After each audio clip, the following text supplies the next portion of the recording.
Technologic.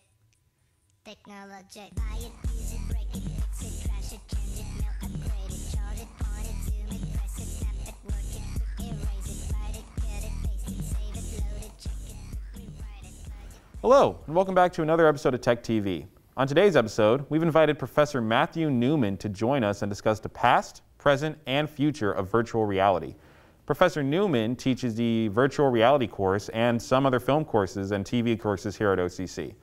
Professor Newman, hi, thank you for joining us. Thanks for having me. So tell us a little bit about yourself, Professor. Sure. So I'm the professor of immersive media here at OCC, in the film school here at OCC. I've been teaching VR here for the past 3 years. Before that, I was into video games for years, had my own video game studio.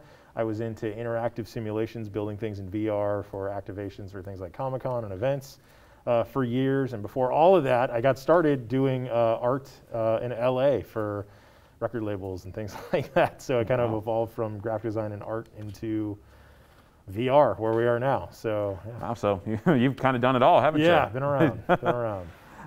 So tell us a little bit about the VR program at OCC. Sure.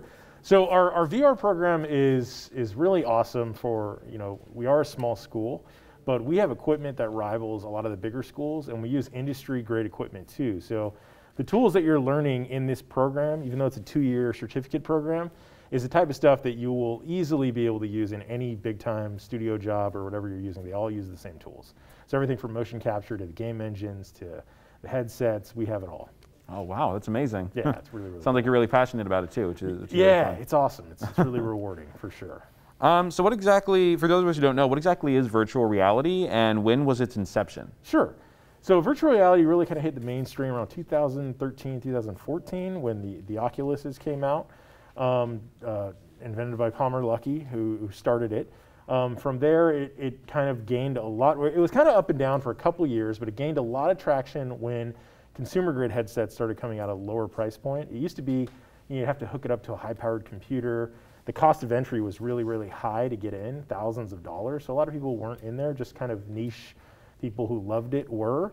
But then when it became affordable for the general consumer, it really started taking off. So in the last couple of years, it's on this really kind of high streak.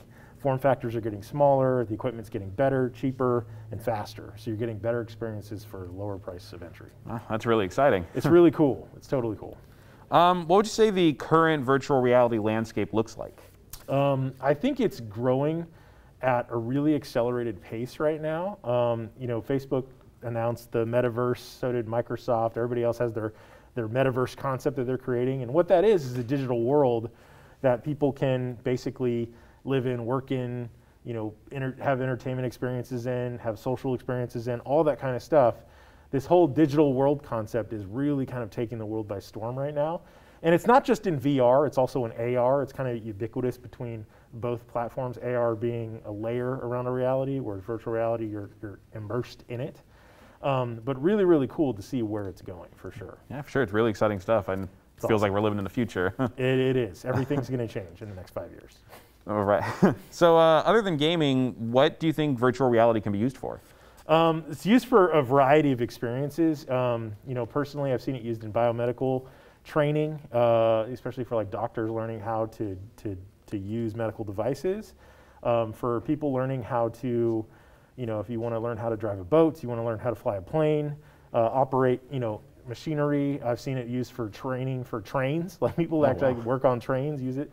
I've seen it used for virtual production for movies. That's huge right now. Every major studio has some type of virtual set that they're using for this type of thing. Started with like Disney and The Mandalorian and Lion King and all that kind of stuff, and now everybody's grabbed onto it. So it's really growing by leaps and bounds. That's really impressive to see that it's growing so much in media and everywhere. That's really fun. The type of jobs that are going to be available are going to be all over the place for this. Wow. Yeah. So how do you see the future of virtual reality? I see the future of virtual reality, I think the metaverse concept is very big. I can see that, happening very rapidly. I can see a lot of more digital-based jobs and things like that happening.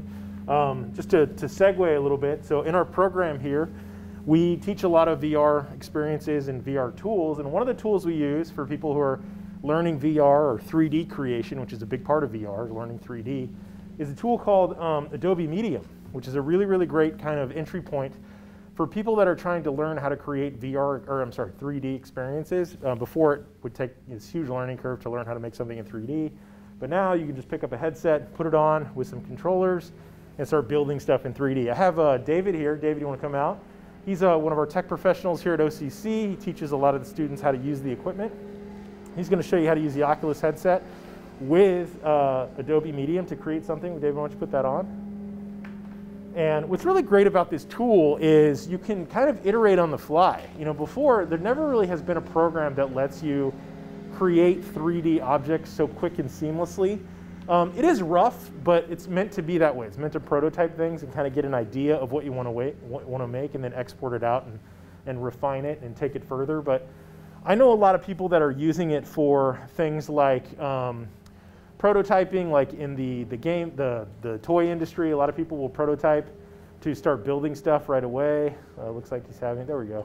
He's got a little figure he's been working on, but you can see, you know, right away you can kind of put something together and start sculpting on it right away, and you can change the size of it at fly. So, you know, if you are prototyping, let's say a toy or some type of, you know, 3D element, you can really gauge the size and scope of what you're trying to make really, really quickly.